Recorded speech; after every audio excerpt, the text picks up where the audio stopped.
এত বড় বড় চুলকে? সে দুঃখের কথা বলিও না রে মা, আমি একজন বাংলাদেশি লোক, তাই জঠানে চাকরি করতে এসেছি। তখন আমার মাথার চুল একদম ছোট ছোট, 0 পয়েন্ট। তখন ওই দেশের লোকেরা আমাকে বলে, ভাই আপনার মাথায় চুল নাই কেন?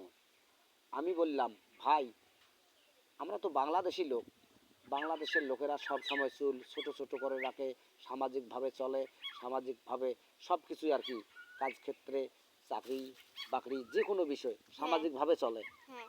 কিন্তু তারা বলতেছে, না, আমাদের দেশে আমাদের মাথার চুলের মতো চুল না রাখলে আপনি এই দেশে থাকতে পারবেন না।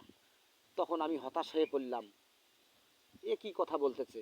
আমি তো ওই ধরনের চুল মাথায় রেখে আমি তো সমাজে চলাফেরা করতে পারবো না, সমাজে চলাফেরা করতে পারবো না, আমার জন্য অসম্ভব, একদম খারাপ লাগে আমার কাছে। তখন ওরা বলতেছে, আপনি দেশে চলে যান, এ দেশে আপনার জায়গা হবে না।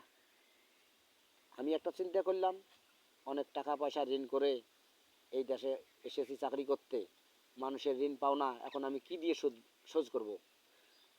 মানুষের ঋণ পাওনা আমি কি দিয়ে শোধ করব? ঋণটাই তো মানুষের বড়, হ্যাঁ। মানুষের ঋণ তো রাখা যাবে না। হ্যাঁ। তখন আমি বাধ্য হলাম ওই দেশের আইন মেনে নিতে, তখন বাধ্য হলাম ওই দেশের আইন মেনে নিতে। আইন মেনে নিয়ে তখন আমি মাথায় চুল রেখে দিলাম।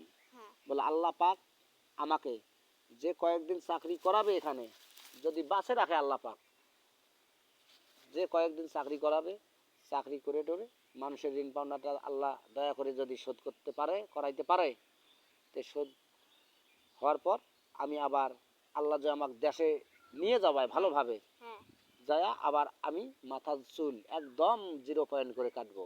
হ্যাঁ, একদম 0 পয়েন্ট করে কাটবো, এই আশায় আমি আছি।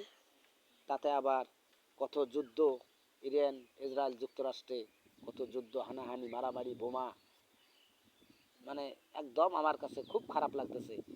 তাই বাংলাদেশি ভাইয়েরা, এবং আমি বলি, আমার দেশে আমি যদি মানুষের কাজ কর্ম করে 3 বেলার জায়গায় যে 2 বেলায় ডাল ভর্তা দিয়ে যদি 1 মুঠ করে ভাত খেতে পারি, আমি মনে করি এইটা আল্লাহর কাছে হাজার শুকুর, আল্লাহর কাছে এটা হাজার শুকুর।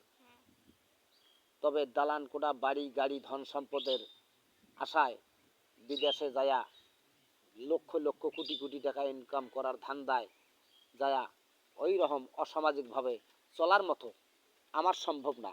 কারো সম্ভব হইলে হইতে পারে, কিন্তু আমার জন্য সম্ভব না।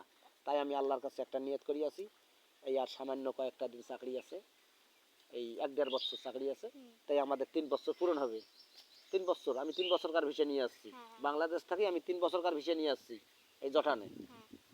আর 1 বছরের মতন, 1 বছর কয়েকদিন বেশি আছে, তাই কয়েকদিন চাকরি করে আল্লাহ যে আমাকে ভালোভাবে নিয়ে যাওয়ায়, তা আমি দেশে যাব। আল্লাহ যেন আমাকে আর এই রকম দেশে না আনায়, আল্লাহ যেন আমাকে এই রকম দেশে আর না আনায়, দেশে আমি ডাল ভর্তা দিয়ে খায়া থাকবো, এই রকম দেশে যেন আল্লাহ আমাকে না আনায়। সবাই দোয়া করবেন। ভিডিওটি ভালো লাগলে লাইক শেয়ার কমেন্ট করবেন প্লিজ।